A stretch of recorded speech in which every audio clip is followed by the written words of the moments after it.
ዓለም ላይ የመጀመሪያውን ዩኒቨርሲቲ ከፈተችው ሂጃብ ለባሽ ሴት ነች። ፋጢመት ፈኽራ የምትባል ሞሮኮዊ ሴት ነች።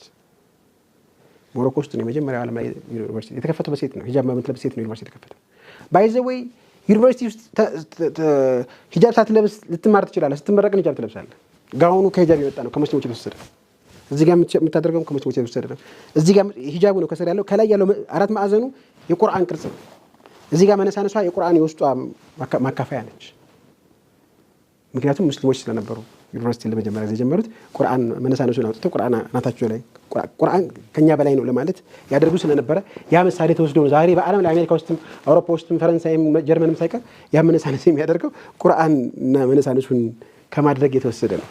ቁርአን ከኛ በላይ ነው የሚለውን ሲምቦል ነው ወስደው ያንን የሚያደርጉት እና ዓለም ላይ የመጀመሪያ ዩኒቨርሲቲ ካስፈልገ አሁን ዘመኑ ያመጣው ቻትጂፒቲ እና ዲፕሲክ አለ። እዛ ላይ ገብና the first university in the world በሉት ፋጢመት ፈኽራ ተባለች። ሞሮኮዊት ነች።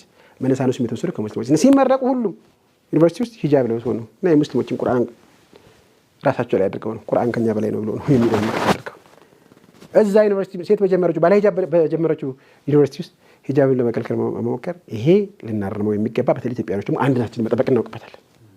አንድነታችንን መጠበቅ እናውቅበታለን። ኢትዮጵያውያን ምክር እንሰማለን። ኢትዮጵያውያን አሁን በእርግጠኝነት ከዚህ ኢንተርቪው በኋላ ይሄን ፕሮግራም ከተመለከቱ በኋላ እንደዚህ አይነት ሂጃብ ጨርቅ ምናምን እያለን በጥቃቅን ነገር አንድነታችንን የሚለያዩ ነገሮች ላይ አናተኩርም። ከዛ ይልቅ ኢኮኖሚያችንን ማሳደግ፣ በጋራ ጠላትን መመከት፣ አሁን ኢትዮጵያ ያሳየች ያለችውን የኢኮኖሚና የእድገት ውጤት ማስቀጠል፣ አዲስ አበባን የአፍሪካ ኢኮኖሚክ ሴንተር ማድረግ ወዘተ ነገር ላይ ያተኩራሉ ብዬ አምናለሁ።